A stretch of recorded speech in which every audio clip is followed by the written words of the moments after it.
예, 감사합니다. 우리 교회 찬양팀은 참 실력이 좋으신 것 같아요.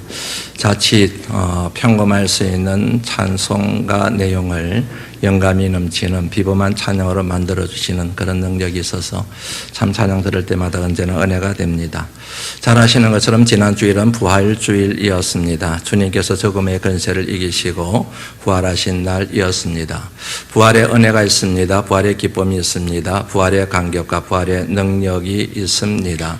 그 같은 것들을 누린 참으로 아름다운 주일이었다는 생각이 듭니다. 그런데 그 같은 부활의 은혜와 부활의 기쁨과 감격과 능력은 부활주일에만 국한되는 것이 아니라 우리 삶의 전 여정 가운데 함께하고 있음을 여러분들 믿으셔야 합니다.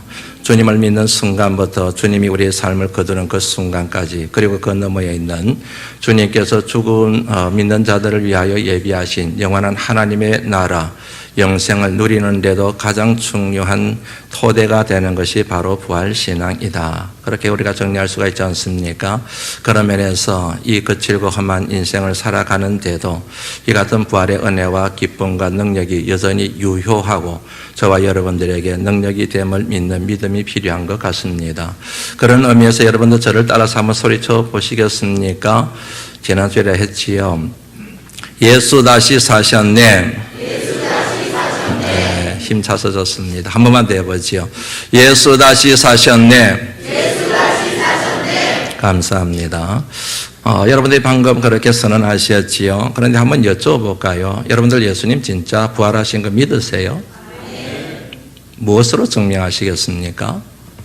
예수님이 부활하신다는 걸 선언하셨고, 내가 예수님이 부활하신다는 사실을 믿는다. 그리고 내가 부활할 것도 믿는다. 그렇게 여러분들이 말씀하시고 고백하셨는데, 반응을 하셨는데, 여러분들이 그 같은 부활신앙을 무엇으로 증명해 보이시겠습니까? 믿지 않는 사람들이, 믿지 않는 가족들이, 믿지 않는 친구들이 너에게 있는 부활신앙을 나한테 증명해봐. 그러면 여러분 어떻게 대답을 하시겠습니까? 빈무덤 얘기하시겠습니까? 이러저러한 얘기도 하시겠습니까? 가장 강력한 증거가 여러분들 무엇인지 아시죠? 저와 여러분들의 삶입니다.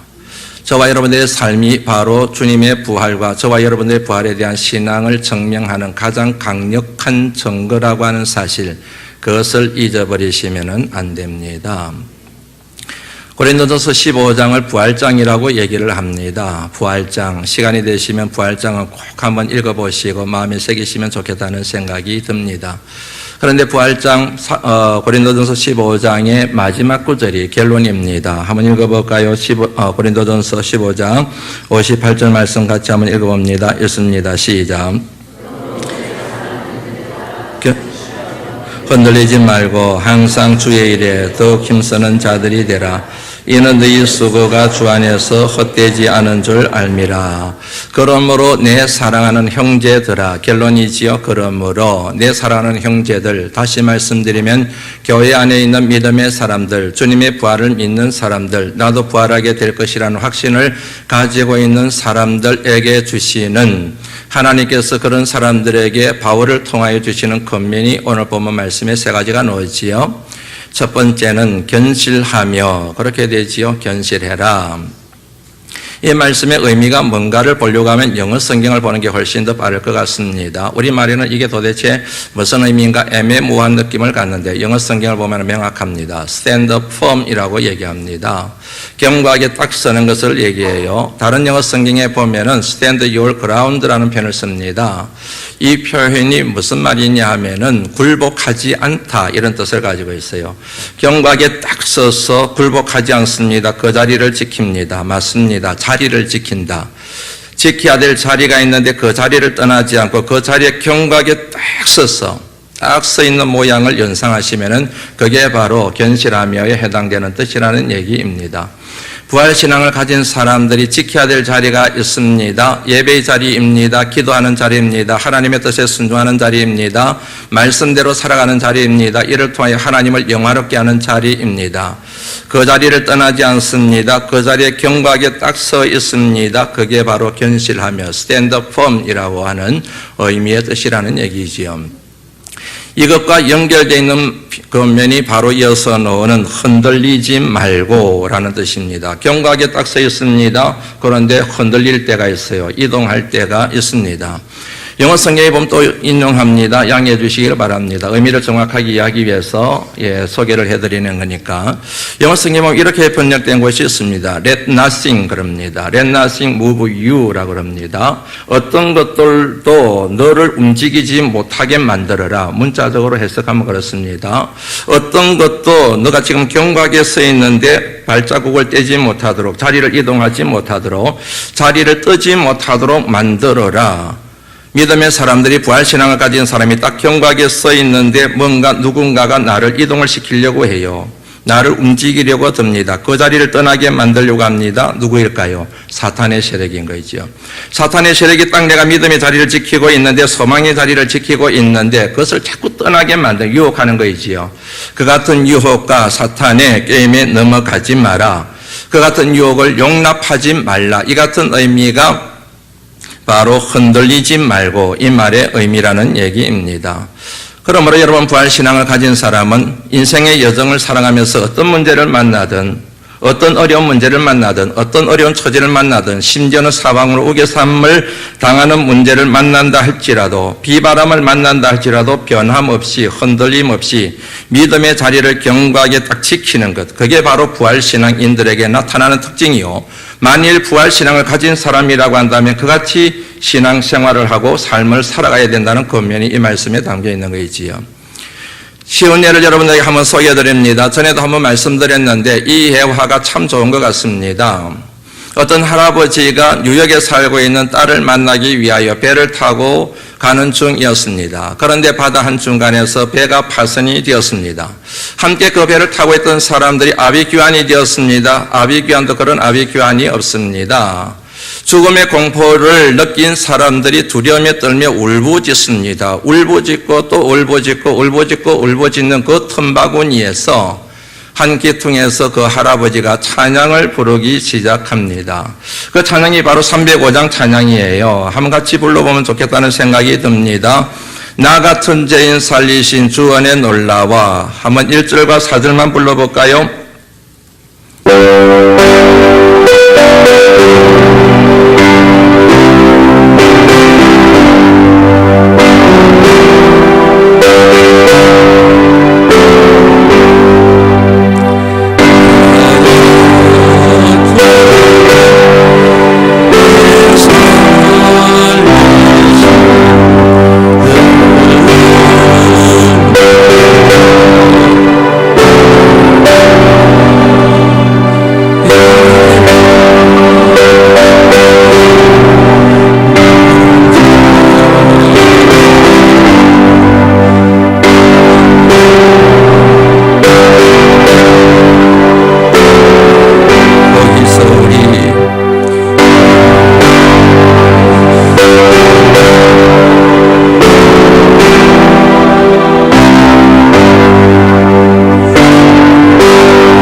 이 할아버지가 이 찬양을 눈물을 흘리면서 찬양을 부르는데 슬픔의 눈물이나 두려움의 눈물이 아니고 환희에 찬 눈물을 흘리면서 이 찬양을 부르는 거예요.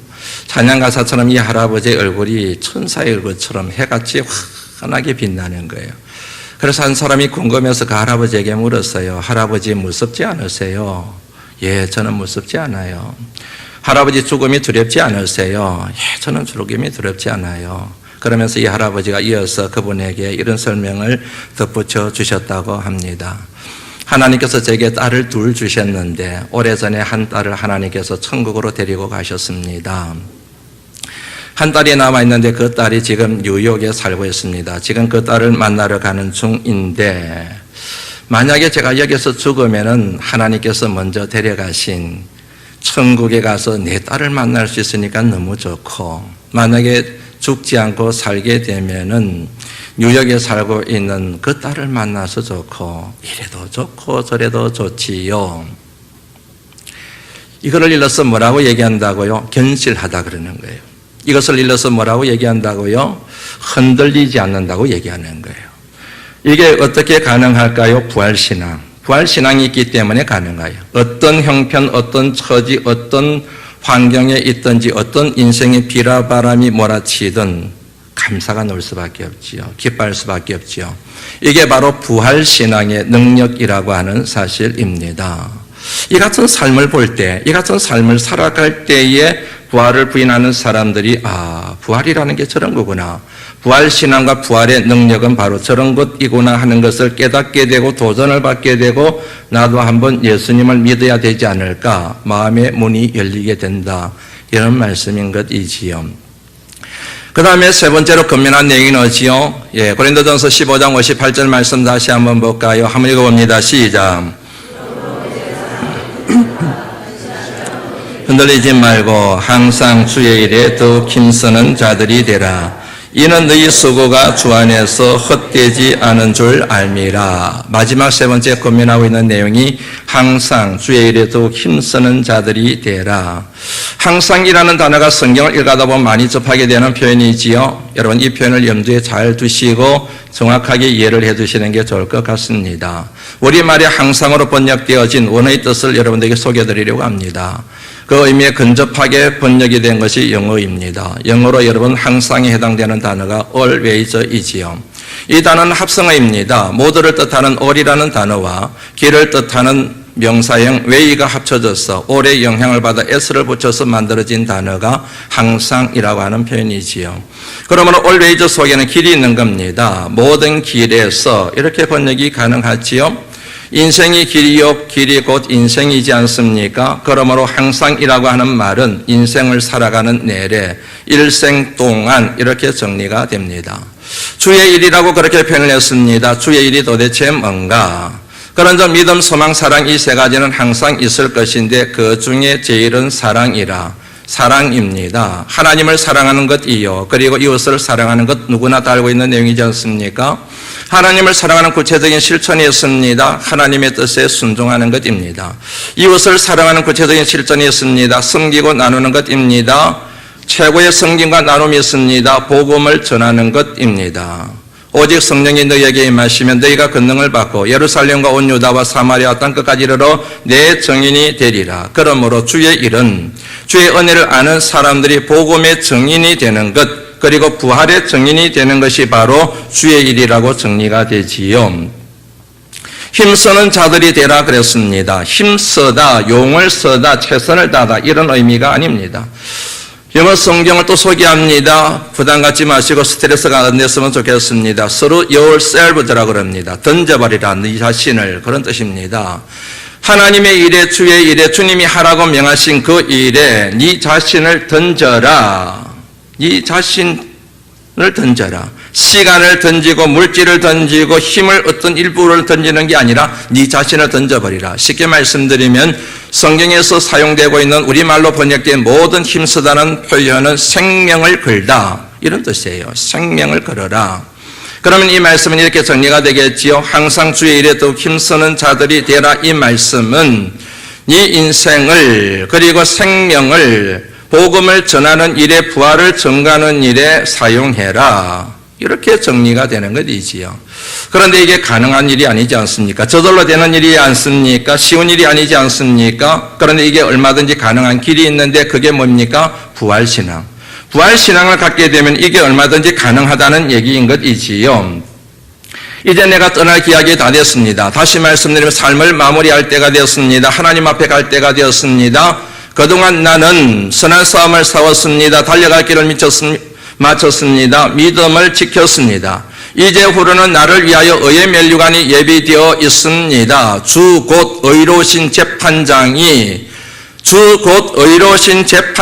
그날에 내게 주실 겁니다. 그날은 부활의 날, 심판의 날, 주님이 재림하시는 그날 의의 면류관을 내게 주실 겁니다. 내게만 주시는 것이 아니라 주의 나타나심을 사모하는 모든 자, 다시 말씀드리면 부활신앙을 가지고 살아온 모든 사람들에게 의의 면류관을 허락해 주실 겁니다. 사도 바울이 여러분 그처럼 다메섹 도상에서 예수님을 인격적으로 만나고 난 뒤에 복음을 전하는 일에 생명을 걸 수 있었던 결정적인 이유는 부활신앙의 관점으로, 영혼의 관점으로 오늘을 살아가는 믿음의 지혜가 그에게 생겼기 때문임을 이 말씀을 통하여 알 수가 있지요. 정리합니다. 부활신앙이 있어요. 무엇으로 증명해요? 삶으로 증명하는 것입니다. 항상 기뻐해요. 범사에 감사해요. 하나님의 뜻을 이루기 위하여 치열하게 환경과 자기 자신과 씨름하고 싸워서 하나님의 뜻을 이루어드려요. 그에게 부활신앙이 있는 거예요. 그런데 부활신앙이 있다고 입으로는 고백을 하는데 조금만 바람이 불어도 확 흔들려버려요. 기도의 자리, 예배하는 자리, 섬기는 자리를 헌신짝 부리듯이 확 버려버려요. 예수를 믿고 교회를 다니는 이유가 복음을 전하는 것에는 하나도 관심이 없고 자신의 욕망과 욕심을 채우는 데만 관심을 두고 신앙생활해요. 그 신앙이 여러분 잘못된 것입니다. 부활신앙이 그에게 희박하거나 그 부활신앙이 없거나 둘 중에 하나일 가능성이 굉장히 높다는 사실을 이 내용을 통하여 알 수가 있습니다. 한국교회가 믿지 않는 사람들로부터 소외를 당하고 그리고 비난과 정죄를 받는 결정적인 이유 중에 하나가 삶이 잘못됐기 때문에 그런 것 아니에요? 왜 삶이 잘못되었을까요? 그 삶의 바탕이 되어야 될, 신앙의 토대가 되어야 될 부활신앙이 없기 때문에 그 같은 문제가 생겼을 가능성이 매우 많은 것이지요. 의외로 여러분 많은 사람들이 부활을 원하지를 않아요. 의외로 많은 사람들이 부활을 기뻐하지를 않아요. 부활이 싫어요. 부활만 생각하면 머리가 아파요. 부활만 생각하면 마음이 복잡해져요. 굉장히 괴로워요. 영혼이 고통스러워요. 모든 사람들이 부활 걸으면서 기뻐하고 막 환영하는 것 같은데 여러분 내면을 가만히 따지고 들어가다 보면 여러분 부활이 여러분 굉장히 부담이 되는 신앙이라는 사실을 깨닫게 됩니다. 다른 사람들은 다 부활을 믿어도 나 안 믿을 거야. 의도적으로 자기 자신의 마음의 벽을 탁 쏴버린 사람들이 있습니다. 그 사람들이 누구냐면 현실주의자들입니다.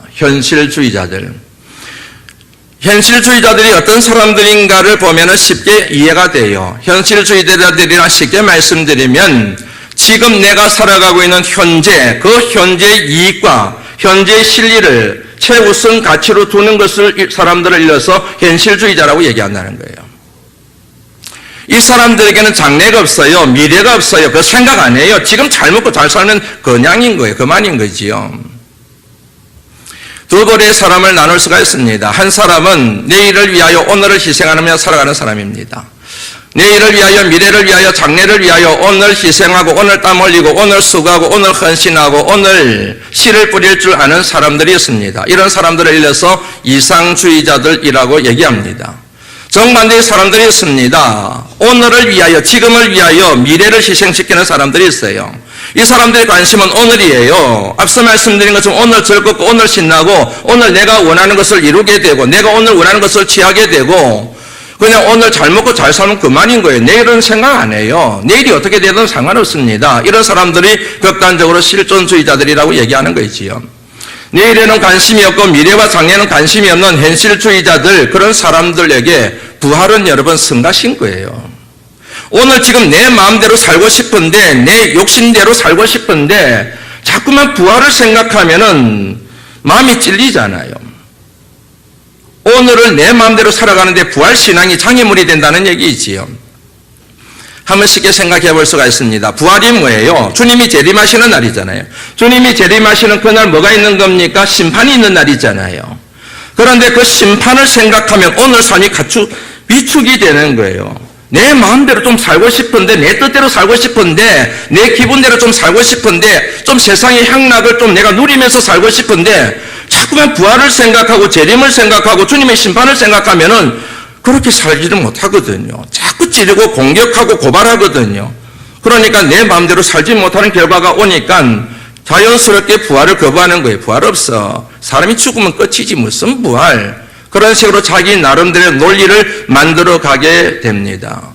이 같은 논리를 만들어내서 부활을 거부했던 사람들이 성경에 나오는데 그 사람들이 오늘 본문 말씀에 나오는 사두개인들이에요. 오늘 본문 말씀에 여러분 사두개인들이 예수님을 공격해요. 공격한 그 사람들의 특징을 18절 말씀에서 간단하게 설명을 하고 있죠. 한번 읽어봅니다. 읽습니다. 시작. 맞아요. 사두개인들은 부활이 없다고 말해요. 부활을 믿지를 않아요. 내세를 믿지를 않아요. 내일을 믿지를 않아요. 영생을 믿지를 않아요. 영을 믿지를 않아요. 그렇기 때문에 천사도 믿지를 않아요. 그래서 여러분 사두개인들을, 여러분들이 사두개파 사람들을 알고 계시는데 이 사두개파 사람들을 초현실주의자들이라고 얘기합니다. 그냥 현실주의자들이 아니고 극단적인 현실주의자들, 그 사람들이 성경에 나오는 사두개파 사람들이에요. 알렉산더가 그리스의 알렉산더 대왕이 고대 근동 지역을 통일을 하게 되지요. 자기가 정복한 나라들을 하나의 통일 왕국 안에 끌어들이기 위하여 통치 이데올로기, 통치 이념을 만들게 돼요. 그게 뭐냐면 휴머니즘이라는 것입니다. 휴머니즘, 인본주의라고 하는 것입니다. 인본주의 혹은 인간주의라고 얘기해도 상관없습니다. 얕은 휴머니즘이라는 통치 이데올로기를 만들게 되지요. 이 휴머니즘, 인본주의는 쉽게 말씀드리면 인간의 능력으로, 신의 도움이 필요 없어요. 신의 능력이 전혀 필요 없어요. 인간의 도움, 인간의 능력으로, 인간의 잠재의 능력으로 얼마든지 이 땅에 유토피아, 파라다이스를 만들 수 있다는 신념을 일러서 인본주의라고 얘기하는 거예요. 휴머니즘이라고 얘기하는 겁니다. 내가 왕이야. 내게 그런 능력이 있어. 나한테 굴복해, 복종해, 순종해. 그러면 너희들에게 내가 파라다이스를 줄게. 유토피아를 만들어 줄게. 이게 바로 뭐냐면 알렉산더 대왕이 제안한 통치 이념의 의미인 겁니다. 유일신 신앙을 가지고 있던 유대인들도 그리스의 정복을 당했거든요. 그러니까 이 같은 휴머니즘, 인본주의 도전 앞에 유대인들이 직면하게 된 것입니다. 그들은 하나님만 믿는 사람들이에요. 하나님만 믿어야 될 사람들인 거예요. 그런데 선택의 기로에 선 거예요. 이 같은 알렉산더가 제안한 통치 이념에 따를 것인가 말 것인가 세 반응으로 나눠지게 됩니다. 거부하는 사람들이 있어요. 대적하는 사람들이 있어요. 나는 당신의 그 같은 통치 이념을 따를 수 없다고 말하는 사람들이 있습니다. 그 사람들을 어려운 말로 에센파라고 얘기합니다. 에센파에 속한 대표적인 사람이 바로 세례 요한, 신학자들이 흔히 그렇게 생각을 해요. 시대를 거부하고 문화를 거부하고 광야에 나가서 약대 트롯을 입고 메뚜기와 석청을 먹으면서 하나님의 메시지를 선포했던 광야의 소리, 세례 요한이 에센파에 속했던 대표적인 사람이라고 얘기합니다. 일제시대를 생각하시면 여러분 쉽습니다. 독립군이라고 생각하시면 되는 겁니다. 그런데 여러분 그런 사람들만 있는 건 아니잖아요. 양다리 딱 걸치는 사람이 있거든요. 일제에 붙었다가 간에 붙었다가 설계에 붙었다는 것처럼 일제에 붙었다가 조선인처럼 했다 그런 사람들이 바로 바리새파 사람들이지요. 그래서 주님이 그들을 향해서 해칠한 무덤이 여러분 안과 밖이 다르잖아요. 밖에는 아주 멋있고 근사한데 속에는 여러분 시신이 썩어가지고 냄새가 진동하고 있지 않습니까? 양다리 걸치는 사람들 생기게 마련이지요. 그리고 여러분 이런 때가 되면 꼭 타협하는 사람들이 있습니다. 힘에 굴복당하는 사람들이 있습니다. 그런 사람들이 유대 사회에도 있었습니다. 그 사람들을 일러서 사두개파, 사두개인들.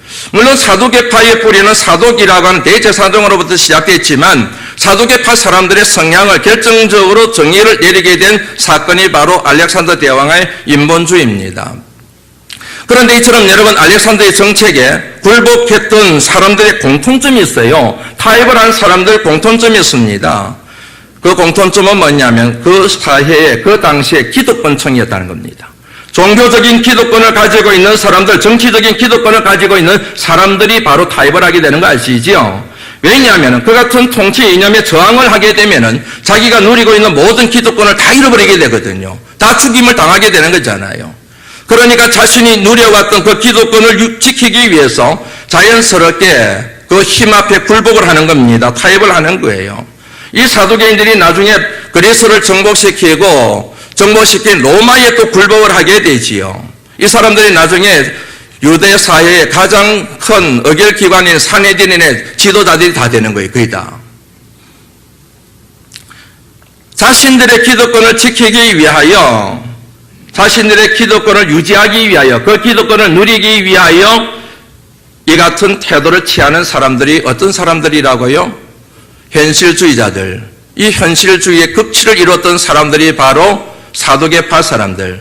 이 사람들이 왜 이게 문제가 되느냐 하면 이들이 바로 하나님을 믿는다고 말은 하면서도 현실주의에 사로잡혀서 자신의 욕망을 채우기 위하여 하나님의 말씀을 초계같이 버릴 수 있는 이 같은 비겁한 태도를 가진 사람들이었기 때문에 문제가 되는 겁니다.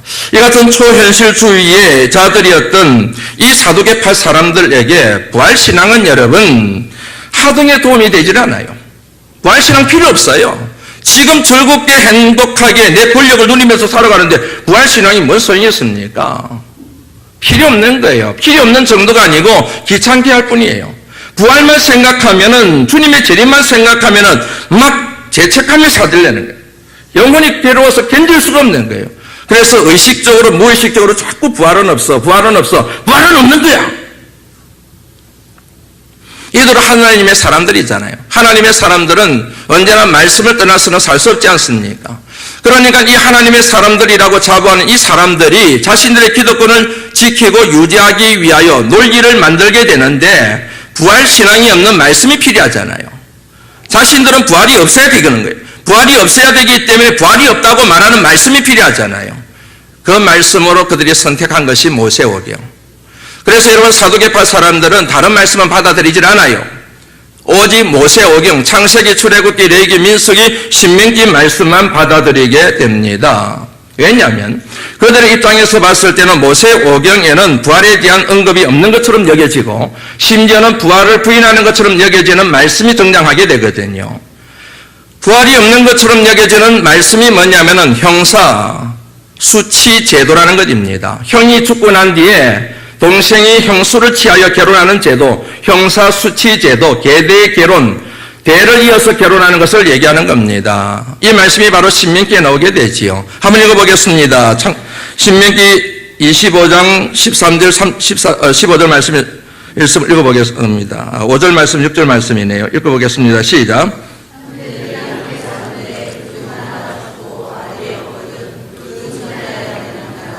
타인에게 시집가지 말 것이요. 그 남편의 형제가 그에게로 들어가서 아내로 삼아 그의 남편의 형제된 의무를 그에게 다 행할 것이요. 그 여인이 낳은 처자들이 그 죽은 형제의 이름을 잊게 하여 그 이름이 이스라엘 중에서 끊어지지 않게 할 것이니라. 이게 계대결혼이에요. 쉽게 말씀드리면 형이 있는데 형이 죽은 거예요. 그런데 자손 없이 죽었습니다. 동생이 형수와 결혼하는 거예요. 그러면 제색을 생산해서 형의 뒤를 이어서 갑을 입게 만드는 거예요. 이게 계대결혼이에요. 형사수치 제도입니다.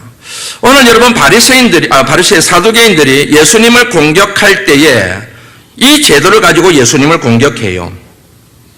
시간이 없어서 오늘 본문 말씀 안 읽어봅니다. 이 계대 결혼 제도를 가지고 예수님을 공격해요.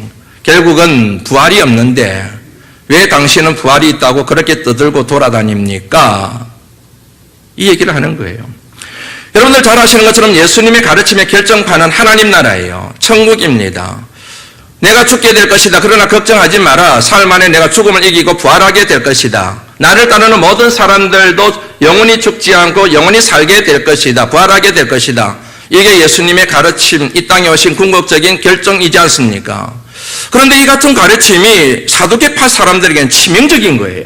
왜냐하면 사두개파 사람들은 부활이 없어야 되는데 부활이 없다고 가르쳐 왔는데 부활이 없다고 그렇게 주장해 왔는데 갑자기 메시아라고 일정을 받는 분이 나타나가지고 자꾸 부활을 얘기하고 하나님 나라를 얘기하고 죽은 자가 살아나는 걸 자꾸 얘기를 하는 거예요. 예루살렘으로 입성을 했습니다. 수많은 군중들과 무리들이 호산나 호산나 그러면서 예수님을 따르기 시작합니다. 그런데 그 무리들이 바로 예수님이 가르쳤던 하나님 나라, 천국, 부활에 대한 얘기를 듣게 되면은 그동안 속여왔던 이 사두개파 사람들의 가르침이 들통이 나게 됩니다. 그러면 그들은 모든 것을 잃어버리게 됩니다. 결국 그들이 지켜왔던 기득권을 지키기 위하여 세상 부귀 영화를 계속해서 누리기 위하여 부활을 얘기하는 예수님을 죽일 수밖에 없었던 것입니다. 그래서 누구보다도 예수님을 죽이는 일에 사두개파 사람들이 앞장서게 된 것입니다. 이 말씀에서 저와 여러분들이 좀 주목해 봐야 될 것이 하나 있는데, 그것은 뭐냐면 부활을 믿지를 않아요. 이 부활을 믿지 않기 위하여 모세오경이라고 하는 말씀만 하나님의 말씀으로 받아들이는 이들의 행태입니다. 하나님 말씀에 따라서 살아가는 게 아니고 자기들이 생각하는 논리적 근거로 말씀을 선택했다는 얘기이지요. 이게 누가 하는 짓인지 아시지요? 이단들이 하는 짓이거든요.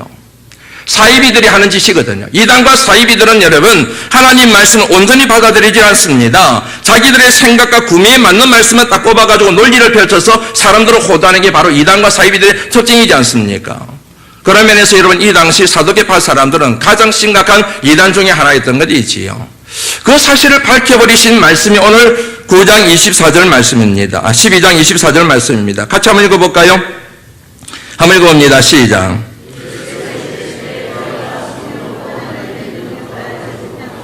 오염이 아니냐. 주님께서 이 사람들의 행태에 대하여 질문을 들으시고 두 가지를 지적을 하세요. 첫째는 뭐냐면 너희가 말씀을 알지 못하는구나. 그래요. 여기서 말씀이라고 하는 것은 모세오경을 얘기하는 것입니다. 모세오경을 기록한 사람이 누구입니까? 모세이지 않습니까? 그런데 그 모세를 지으신 분이 누구이십니까? 주님이시지 않습니까? 그 모세를 여러분 지도자로 세우신 분이 누구이십니까? 하나님이시지 않습니까? 그 하나님이 호렙산에서 모세를 세울 때, 모세오경의 저자인 모세를 세우실 때 하나님이 자신에 대하여 이렇게 소개를 하신 내용이 나오지요. 오늘 본문 말씀에도 그 내용이 나오지 않습니까? 나는 아브라함의 하나님, 이삭의 하나님, 야곱의 하나님이지. 그렇게 모세에게 말씀하셨다는 내용이 나와요. 아브라함의 하나님, 이삭의 하나님, 야곱의 하나님, 족장들이에요. 이미 죽은 사람들이에요. 그런데 이들이 여러분 죽은 것이 아니라는 얘기예요. 그것을 밝히고 있는 말씀이 27절 말씀입니다. 27절 한번 읽어봅니다. 시작.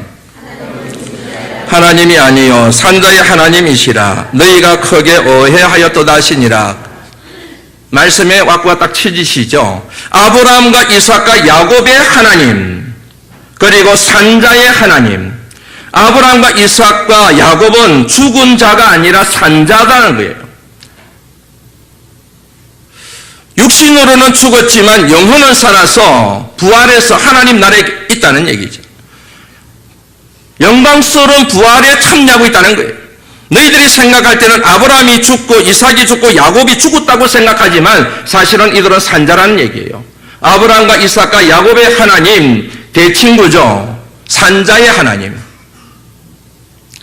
다시 말씀드리면은 사두개인들이 부활을 부인하는 것에 대하여 예수님이 이렇게 그들에게 공격하고 그들이 잘못 알고 있음을 그들에게 밝히고 있는 내용이 오늘 본문 말씀이 이렇게 정리됩니다. 그리고 두 번째 지적하신 내용이 뭐냐면 하나님의 능력을 너희들이 알지 못한다 그랬어요. 사두개파 사람들은 여러분 모세오경만 인정한다 그러지 않았습니까? 그런데 모세오경의 중심 주제 중에 중심 주제가 뭐냐면 창조신앙입니다. 천지 우주 만물을 창조하신 하나님, 전지하신 하나님, 전능하신 하나님, 그 하나님이 능치 못할 것이 없는 것 믿으시지요? 그러면 여러분 죽은 자를 살리는 건 당연하지 않습니까? 죽은 자를 살릴 수 있는 분이면 부활도 얼마든지 가능하지 않습니까? 그런데 사두개파 사람들은 이거를 믿지 않고 받아들이지 않는다는 거예요. 이유가 있어요. 24절 말씀 한번 읽어볼까요? 다시 한번 읽어보시죠. 읽어봅니다. 시작.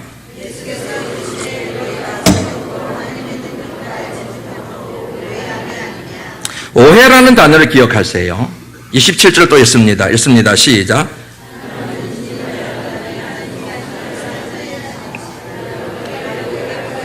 크게 오해하였도다. 여기 오해라는 단어로 나오지요. 이 단어가 여러분 우리말에는 오해라는 말로 번역되어 있는데 이 말의 원래 뜻은 뭐냐면 속이다는 뜻이에요. deceive라는 단어를 씁니다.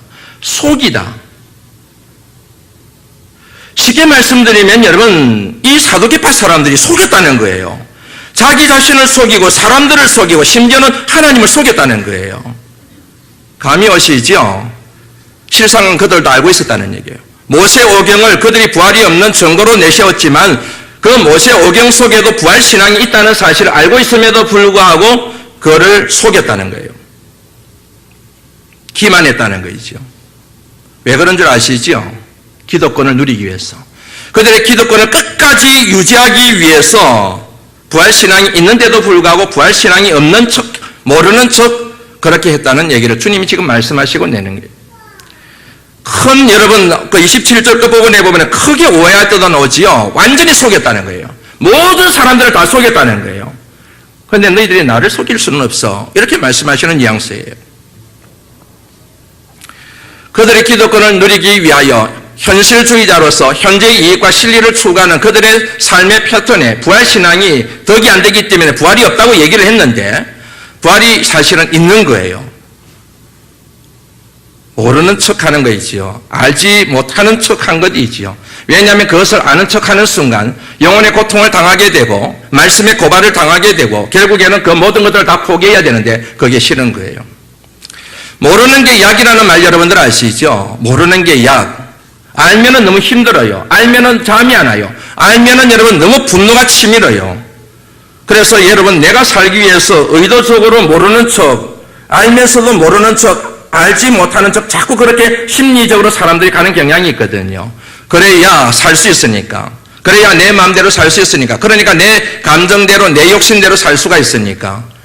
여러분 이 같은 양상을 보인 사람들이 바로 사두개파 사람들이었는데 이런 여러분 사두개파 사람들의 신앙의 모습이 오늘 이 시대를 살아가고 교회 안에 있는 저와 여러분들에게도 나타나는 신앙의 모습이라는 사실을 아시는지요? 하나님 말씀을 알아면 너무 힘들어요. 하나님 말씀대로 살아가기가 너무 벅차요. 그래서 자꾸만 모른 척 하는 거예요. 일부러 안 들으려고 애를 쓰는 거예요. 왜냐하면 그래야 내가 살 것 같으니까. 그래야 적당하게 세상과 타협하고 적당하게 즐기면서 이렇게 만약 세상의 즐거움도 좀 누리면서 살아갈 수 있으니까. 부활신앙을 여러분들 믿으신다고요? 부활의 능력을 믿으신다고요? 훌륭하세요, 여러분. 정말로 훌륭하신 거예요, 여러분. 그런데 여러분, 무엇으로 증명해 보이시겠습니까? 내 삶은 그렇지가 못한데, 내 삶은 부활이 싫은 것 같은 거예요. 그냥 사람이 살다가 죽으면 그냥 끝내버렸으면 좋겠어요. 부활은 재림의 날이요. 재림의 날은 심판의 날인데, 그것만 생각하면 불편하기 짝이 없는 거예요. 마음이 불편해요. 영혼이 너무 고통스러워요. 주님이 재림하시는 그 심판대 앞에 설 자신이 하나도 없어요. 그러니까 자꾸 죽음이 두려운 거예요. 죽음이 두렵고 죽음이 두려워가지고 차라리 부활 없으면 좋겠다. 재림 없으면 좋겠다. 그냥 사람이 일생을 살다가 죽으면 그것으로 끝내버리는 게 좋겠다. 이런 생각이 무의식적으로 우리 삶 가운데 이렇게 뿌리를 내리고 있는 거 아시에요? 그게 여러분 사두개파 사람들의 속성이었거든요. 이제 말씀을 마무리하려고 합니다. 인간에게 가장 중요한 날은 두 날밖에 없다. 하나는 오늘이라고 하는 날이요. 다른 하나는 그날이다. 마틴 루터가 한 얘기입니다. 오늘은 쉽게 말씀드리면 지금 우리가 살아가는 삶의 현장을 얘기하는 겁니다. 그날은 재림의 날을 얘기합니다. 부활의 날을 얘기하는 겁니다. 심판의 날을 얘기하는 겁니다.